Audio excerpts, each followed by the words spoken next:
El Teatre Tívoli de Barcelona va acollir el passat 8 d'abril la primera mostra d'arts escèniques. L'objectiu d'aquesta jornada és donar visibilitat als 8 títols propis d'arts escèniques que ofereix el Departament d'Educació i brindar una oportunitat única als estudiants dels cicles per expressar-se i treballar en un escenari únic i un entorn 100% professional. Perquè educar també a vegades és posar a prova, és emocionar i és fer vibrar. I és obrir finestres perquè els joves us pugueu expressar, pugueu dir qui sou, què sentiu i com veieu el món.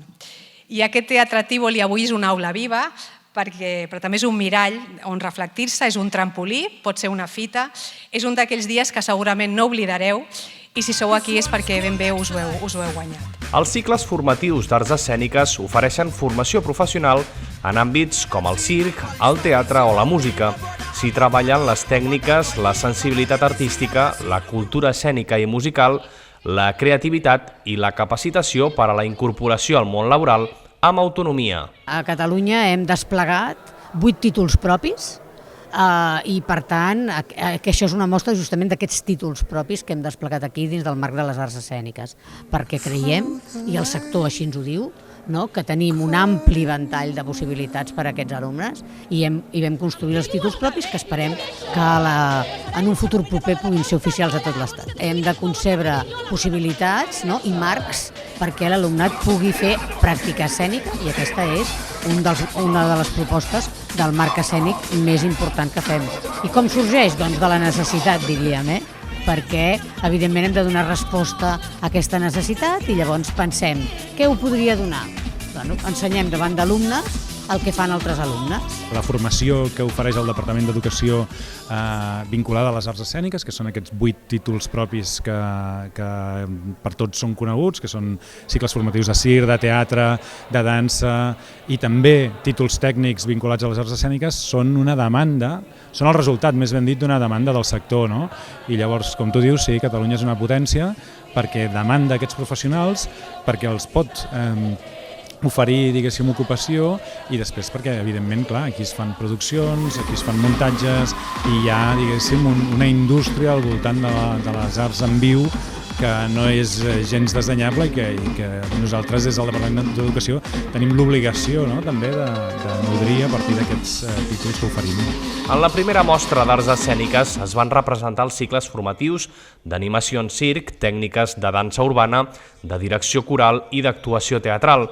Al Tívoli van poder gaudir de 10 representacions a estudiants d'educació secundària amb la finalitat de donar-los a conèixer les oportunitats que ofereixen aquests cicles i orientar-los així en el seu futur acadèmic i professional. Nosaltres hem portat alumnes que venen del batxillerat, estan fent batxillerat d'arts escèniques, del batxillerat escènic, i creiem també que és una bona oportunitat perquè veguin una continuïtat en els seus estudis posteriors, que els cicles formatius també són una gran aposta i una educació i uns ensenyaments de qualitat en aquest àmbit, en l'àmbit artístic. Nosaltres que acabem de néixer pràcticament, és la primera vegada que participem en aquesta mostra i és una experiència nova però a la vegada superestimulant perquè hem vingut amb el cicle formatiu de grau superior de tècniques d'actuació teatral i ens ha suposat fer això realment és una oportunitat fabulosa perquè estem en un teatre real, el Tívoli, i per tant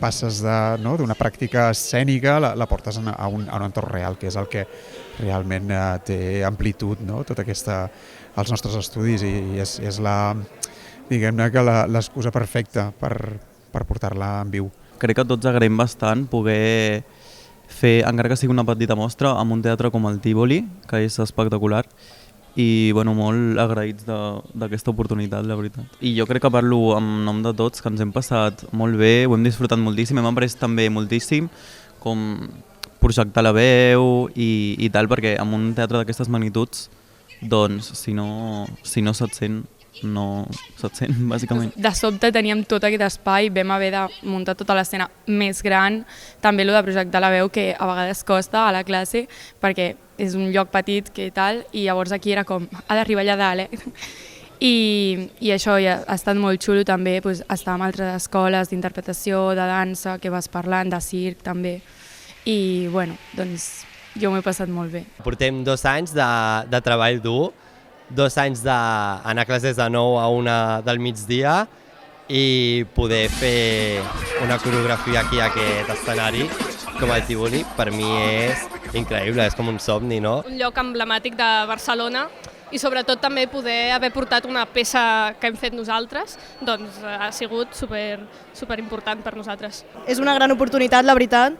En el moment que hem vingut aquí, hem flipat amb l'escenari, crec que és el que tu has dit, és una gran oportunitat per poder veure no exactament com és la nostra mostra, no? Jo crec que ens ha ajudat molt també a veure com ho rebia el públic, no? Vull dir, això als actors, a la directora, a la coreògrafa també li va molt bé veure com el públic rep, encara que sigui un fragment, però per poder, saps, fixar-te, no? Doncs potser això no funciona, encara tenim temps de canviar-ho, llavors tant avui com altres moments que hem tingut d'ensenyar-ho al públic ens va molt bé precisament per això, per veure la rebuda, com li impacta al públic, què funciona, què no funciona i poder-ho canviar abans de la gran mostra final. És una gran oportunitat, o sigui, ajuda molt a fer conèixer els instituts i les escoles artístiques que podem trobar a Catalunya i això va molt bé perquè és una cosa que fins fa pocs anys no se'n parlava gens. És un conjunt del que hem estat aprenent, de les danses urbanes. Tenim ja locking, popping i hip-hop i break. Sí.